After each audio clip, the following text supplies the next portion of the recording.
Viewers, आज के video में हम देखेंगे कक्षा 10वीं हिंदी रेमेडियल मॉड्यूल का सॉल्यूशन। और ये आपकी बुक के पेज नंबर 96, 97, 98 और 99 पर है, जो कि वैकल्पिक प्रश्न दे रखे हैं, वह हम हल करेंगे। तो शुरू करते हैं। प्रश्न है, सही विकल्प के सामने सही का चिन्ह लगाइए। इसका पहला प्रश्न है, दो वर्णों के मेल को कहते हैं। दो वर्णों के मेल को कहते हैं, तो इसका उत्तर होगा संधि। दो वर्णों के मेल को संधि कहते हैं। इसके बाद अगला है, संधि के भेद होते हैं, तो इसका उत्तर होगा तीन। संधि के तीन भेद होते हैं, स्वर संधि, व्यंजन संधि और विसर्ग संधि। इसके बाद तीसरा क्वेश्चन है, दो शब्दों का अपने विभक्ति चिन्हों को छोड़कर आपस में मिलना कहलाता है। दो शब्दों का अपने विभक्ति चिन्हों को छोड़कर आपस में मिलना कहलाता है, तो इसका उत्तर होगा समास। चौथा है, जिन मूल शब्दों से मिलकर समास बना है उसमें से पहले पद को कहते हैं, तो उसमें से पहले पद को कहते हैं पूर्व पद। इसके बाद पांचवा है, वाच्य के भेद हैं, तो वाच्य के तीन भेद होते हैं, कर्मवाच्य, कर्तवाच्य और भाववाच्य। छठा है, जो शब्द क्रिया की विशेषता प्रकट करते उन्हें कहते हैं, तो क्रिया की विशेषता प्रकट करने वाले शब्दों को कहते हैं क्रिया विशेषण। अगला है, सुनार गहने बनाता है, इसमें वाच्य है। सुनार गहने बनाता है, इसमें वाच्य है, तो इसमें है कर्मवाच्य। अगला है, किसी कार्य का करने या होने का बोध कराने वाले शब्द कहलाते हैं। किसी कार्य का करने या होने का बोध कराने वाले शब्द कहलाते हैं, तो किसी कार्य का करना या होना क्रिया कहलाता, तो यहाँ आएगा क्रिया। अगला है, आंख बबूला होना का अर्थ है, तो आंख बबूला होना का अर्थ है क्रोध करना। इसके बाद है, अर्थ के आधार पर वाक्य के भेद है, तो अर्थ के आधार पर वाक्य के 8 भेद होते हैं। अगला है, निम्नलिखित में से कौन शब्द शक्ति का भेद नहीं है, तो शब्द शक्ति के भेद होते हैं अभिधा, लक्षणा और व्यंजना, तो इसमें रस आएगा। ठीक है, रस शब्द शक्ति का भेद नहीं है। अगला है, जिस समास में प्रथम पद विशेषण और दूसरा पद विशेष्य होता उसे कहते हैं, तो प्रथम पद विशेषण, दूसरा विशेष्य, इस प्रकार का समास होता है कर्मधारय समास। इसके बाद 13 नंबर पे, क्रिया विशेषण में विशेषता बताई जाती है, तो क्रिया विशेषण में क्रिया की विशेषता बताई जाती है, तो यह राइट होगा इसका। इसके बाद अगला है, एक से अधिक अर्थ देने वाले शब्द कहलाते हैं, तो ऐसे शब्द कहलाते हैं अनेकार्थी शब्द। अनेकार्थी शब्द। अगला है, दूध का दूध, पानी का पानी का अर्थ है सही न्याय। सही न्याय। अब हम देखेंगे, रिक्त स्थान में उचित शब्द चुनकर लिखे, तो यहाँ पे रिक्त स्थान में हमें शब्द लिखना है। इसका पहला है, जब क्रिया का रूप कर्म के अनुसार बदलता है तो होता है, तो क्रिया का रूप जब कर्म के अनुसार बदलता है तो वहां पे कर्मवाच्य होता है। यहाँ पे आएगा कर्मवाच्य, तो हम यहाँ लिख देंगे कर्मवाच्य होता है।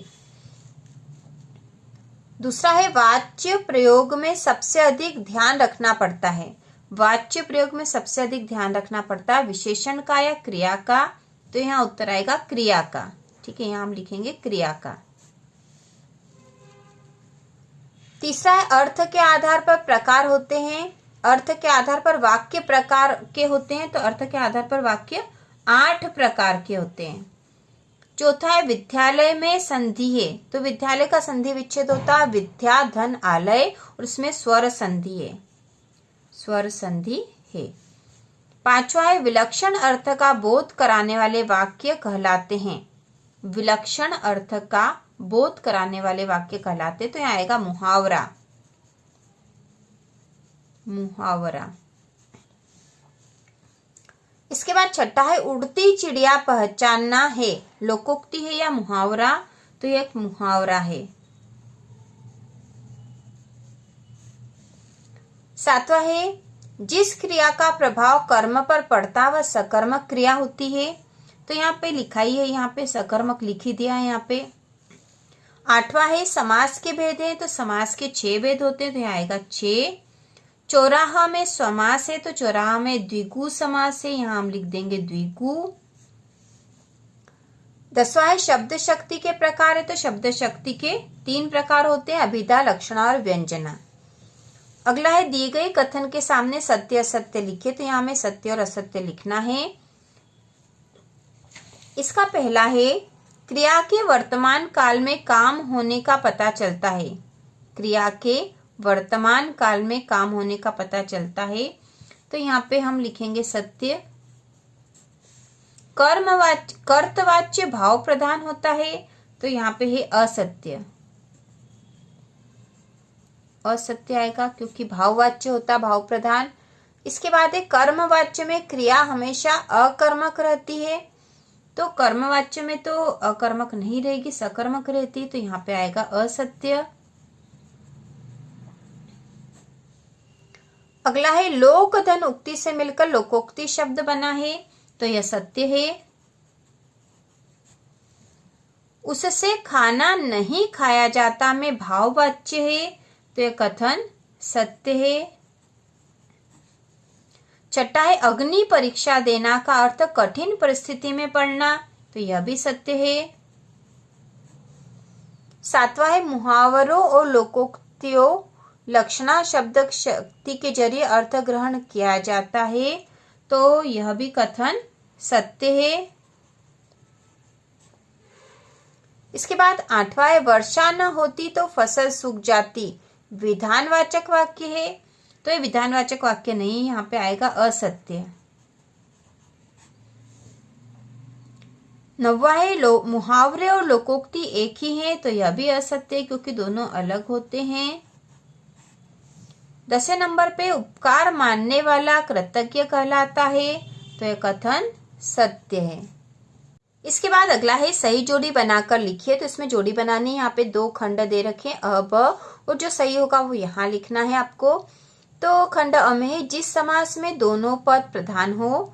रसोई घर में समास है। त्रिभुवन में समास है। एक मात्रा सहारा के लिए मुहावरा और दांत खट्टे करना। खंड ब में तत्पुरुष, द्विगु, दंड, परास्त करना, अंधे की लाठी। तो अब हम इसकी जोड़ी बना देते हैं और जो जिसके सामने आना चाहिए उसको आप यहाँ लिख देना। तो पहला है जिस समास में दोनों पद प्रधान हो वो होता है द्वंद्व समास। रसोई घर में समास है तो रसोई घर में समास है तत्पुरुष समास। त्रिभुवन में समास है तो इसमें है द्विगु समास। एकमात्र सहारा के लिए मुहावरा है। तो यहाँ पे मुहावरा हो जाएगा अंधे की लाठी। और दांत खट्टे करना मतलब होता है परास्त करना। तो इस प्रकार से जोड़ियां बनेगी। आपको इसके सामने यह द्वंद्व लिखना है, उसके बाद तत्पुरुष, इस प्रकार से आपको यहाँ लिखना है। इसके बाद दूसरी जोड़ी भी देख लेते हैं। तो यह खंड अ है शब्दों का सार्थक समूह। 2 या 2 से अधिक शब्दों का समूह लोकोक्ति को कहते हैं। क्या राम चला गया वाक्य क्या है। और जंगल में लगने वाली आग। खंड ब में है प्रश्नवाचक, दावानल, समास, लोगों द्वारा कहा गया कथन और वाक्य। तो इसकी जोड़ी बना देते हैं। शब्दों का सार्थक समूह वाक्य कहलाता है। 2 या 2 से अधिक शब्दों का समूह होता है समास। लोकोक्ति को कहते हैं लोगों द्वारा कहा गया कथन। यह जोड़ी बनेगी। क्या राम चला गया वाक्य क्या है। तो यह प्रश्नवाचक वाक्य है। और जंगल में लगने वाली आग इसे कहते दावानल। तो इस प्रकार से जोड़ी बनेगी। और तो इस प्रकार हमने आपके पेज नंबर 99 मतलब 99 तक के वैकल्पिक प्रश्न देख लिए हैं। इसके बाद हम एक वाक्य वाले प्रश्नों के उत्तर करेंगे। इसके साथ ही आपको जो भी कठिनाई है आप कमेंट करके बता सकते हो। कक्षा 10वीं वार्षिक परीक्षा की तैयारी भी शुरू हो गई है। तो इसी प्रकार के और वीडियो देखने के लिए कक्षा 10वीं की संपूर्ण तैयारी के लिए चैनल को सब्सक्राइब कीजिए।